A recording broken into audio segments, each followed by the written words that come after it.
গত কয়েকদিন আগে আমার খামারে এসেছিল আসমাউল ভাই এবং উনি নিয়ে যায় 10 থেকে 15 দিন বয়সের প্রায় সব বাচ্চা আর কি ইউরোপিয়ান হোয়াইট জায়ান্ট কটনিক্স কোয়েলের। এটা কিন্তু সুপার জায়ান্ট না, এটা ইউরোপিয়ান হোয়াইট জায়ান্ট কটনিক্স। এবং এই ইউরোপিয়ান হোয়াইট জায়ান্ট কটনিক্স কোয়ের একটা বড় খামার করতে যাচ্ছে হচ্ছে আমাদের আসমাউল ভাই। তো সেই খামারে আমরা আমাদের জায়গা থেকে যতটুকু পেরেছি, যত সর্বনিম্ন প্রাইজের মধ্যে তাকে একটা ভালো জিনিস সরবরাহ করে দেওয়ার জন্য। দেখেন, 10-15 দিন বয়স বলেও কিছু কিছু বাচ্চার মানে কিছু একটা ব্যাচের যে উপরের যে ব্যাচটা যেদের নামাচ্ছে অলরেডি এখন, সেটা প্রায় 20 দিন বয়সের বাচ্চা। এবং এই বাচ্চাগুলো ওনাকে মাত্র আমরা 70 টাকা পিস দিয়েছি। এবং এইটা হচ্ছে আমাদের জিরো বাচ্চার রেটে ওনাকে দিয়ে দিয়েছি, যেহেতু উনি একটা বড় খামার তৈরি করবে।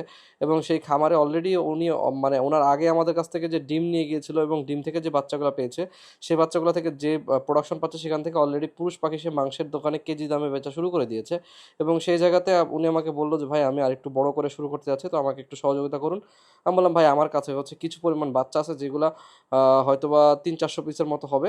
যেগুলো হচ্ছে কিছু আছে 10 দিন, কিছু আছে 15 দিন, আর কিছু আছে 20 দিন এজের।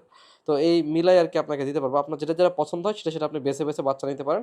প্রাইস আপনার কাছে একই রাখবো, যেহেতু আপনি হচ্ছে একটা বাণিজ্যিক খাবার করতে যাচ্ছেন। তো ওই জায়গায় আমাকে আমার জায়গা থেকে যতটুকু পারি আপনাকে সহযোগিতা করব। তো সেই জায়গায় আর কি এখন দেখতে পাচ্ছেন আমাদের 3টা ব্যাচের বাচ্চা এখানে 3টা থাকে রাখা ছিল।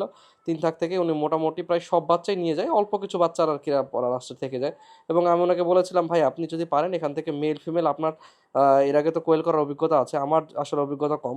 তো এই যেহেতু এই পাখিগুলো বোঝা যায় না, আপনি যতটুকু পারেন চিনে নিজের নিজে হাতে চিনে আপনি ইয়ে করেন, একটা পাখিও আমি হাত দিব না, আপনি আপনার হাত দিয়েই সব পাখিগুলো বের করবেন এবং সব পাখিগুলো প্যাকেট করবেন।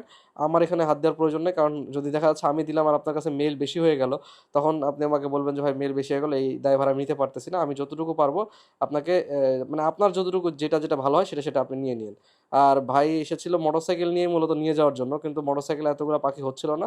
পরবর্তীতে আমাদের এখান থেকে একটা ভ্যান ঠিক করে দিলাম। তো ভাইয়ের জন্য সবাই দোয়া করবেন, আল্লাহ যেন ওনার ব্যবসায় বারাকা দান করে, এবং আমাদের জন্য দোয়া করবেন এবং সবাই একটু পাখিগুলোর জন্য মাশাআল্লাহ লিখবেন। আর আমাদের এই যে উদ্যোগ, এটা কেমন লেগেছে আপনাদের, এটা অবশ্যই কমেন্ট করে জানাবেন। পাখিগুলোর দাম বেশি হয়ে গেছে না কম হয়ে গেছে, একটু অবশ্যই কমেন্ট করে জানাবেন। আজকের মতো বিদায় নিচ্ছি, ভালো থাকবেন, সুস্থ থাকবেন, ধন্যবাদ, আসসালামু আলাইকুম।